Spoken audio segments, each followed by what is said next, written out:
Hello, I'm Jordan Hipson and welcome back to my YouTube channel. So excited to be back here, but at the same time wondering why I take on so much responsibility in my life. I'm on take 10, 12, 50, I don't know, of this video, and I just cannot seem to get it out. So I'm going to take my time. Today we are talking about the difference between third-party property management and rental arbitrage.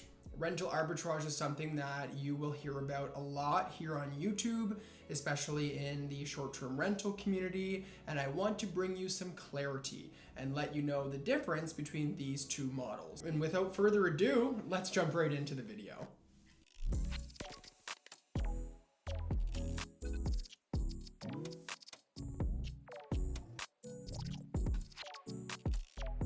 Okay, we are going to keep this video short and sweet today. I really want to focus on the question at hand, and that is, what is the difference between rental arbitrage and third-party property management?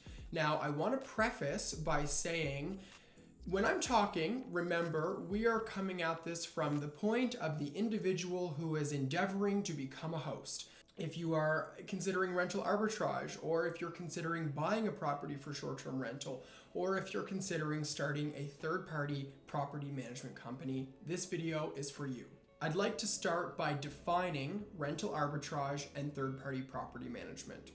Rental arbitrage is when you rent a space from a landlord, you pay them a monthly rent, and with their permission, you sublet the unit as a short-term rental, Airbnb, or furnished long-term rental. Third-party property management is where you actually, go out and pound the pavement, you find your list of clients, you're managing property on behalf of somebody else. It's not your property, you are not on the lease or the deed for this property whatsoever, you are just doing it for somebody else.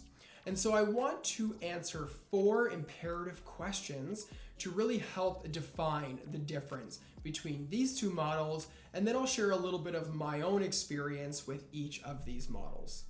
Now, these 4 questions are questions that you should consider when you're deciding whether or not rental arbitrage or third-party property management is the correct business model for you. This really is geared towards those who want to start a hosting business and scale it up over time. This is exactly what I've done with Oversea Real Estate Management. We manage over 40 short-term rental properties, and we've hosted just over 7,000 reservations in the last couple of years.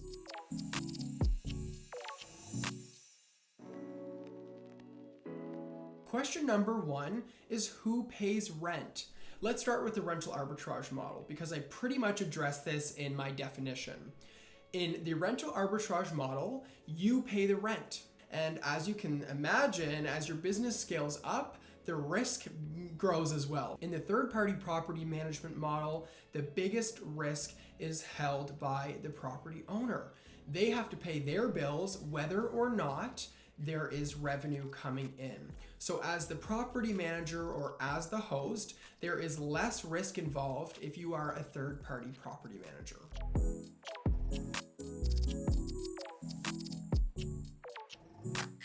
Question number 2 is, who has more risk? And this one is quite straightforward. In the rental arbitrage model, you inherently have more risk. As you can imagine, as you build your business and take on more units, your monthly rental bill increases. Whether or not you have reservations, you are going to be paying that rent on the first of the month. In the third-party property management model, the client or the actual owner or leasee of the property is on the hook for their mortgage or their rent. And so therefore, if you are in a third-party property management model, you're a little bit more risk-proof, especially during a pandemic, which, who knows, might happen again.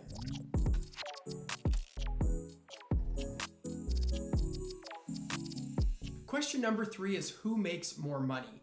And realistically, for this question, there is just not a blanket answer that works for everybody. It 100% depends on individual unit economics. What does one unit make for your business? And so in general, The difference between who makes more money or not between rental arbitrage and third-party property management is that in rental arbitrage, you collect 100% of the revenue and you deal with the expenses that you incur, one of which is going to be that monthly rent amount.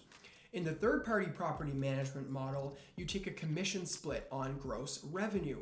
If your property earns $100 and your split is 80% for the owner and 20% for you, the owner makes their $80 and you make your $20. So dependent on your situation, the particular property, typically more revenue is generated in the rental arbitrage model. However, the expenses may be higher. Something to consider in the third-party property management model is that you have to offer customer service not only to your guests, but also to your homeowners.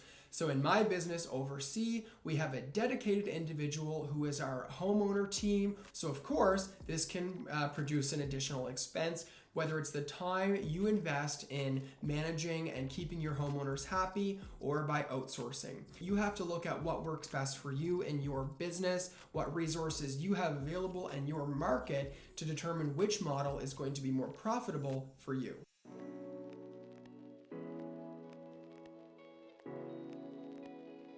And finally, and one of my most favorite questions in this comparison is who is in control or who has more control?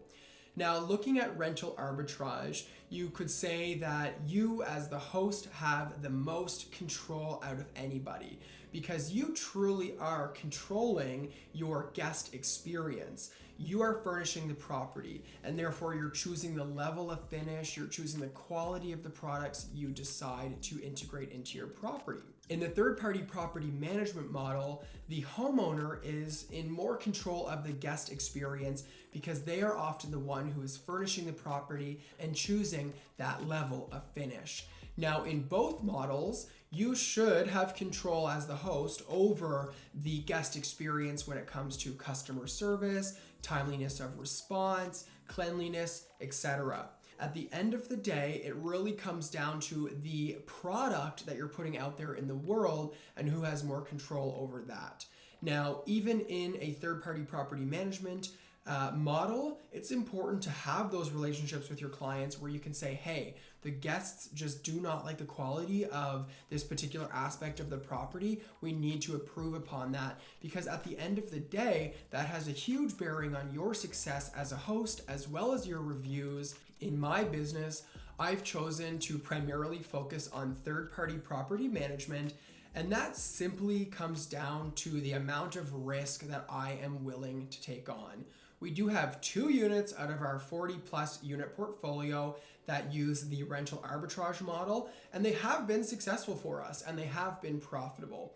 However, the world is incredibly unpredictable, as we've proven in the first couple of months of 2020, and I am incredibly grateful that my business is more focused in third-party property management because it means that we are less at risk. I feel for my fellow short-term rental hosts that are primarily in the rental arbitrage model because, as you can imagine, they've got a big rent bill every month and very few reservations to keep up with that. That is a tough spot to be in. We are definitely dealing with a whole different situation between these 2 business models. But at the same time, it really comes down to what you like to do as a business owner. I love to provide advice and customer service and work as partners with our homeowners. And it also gives us access to properties that I may not be able to access in the rental arbitrage model. Think the 6,000 square foot mansion. Typically not a property that you can lease and definitely out of my budget when it comes to purchasing. So going for the third-party property management model has not only proven effective from a risk point of view for me, but also in the selection and in our portfolio. I will say the control that I feel in our rental arbitrage properties is very nice. I am able to make strategic investments in those properties that I know are going to pay off. And when we have something like a faulty appliance, I just know at the end of the day, that's a part of business, right? That is a part of running a hospitality property.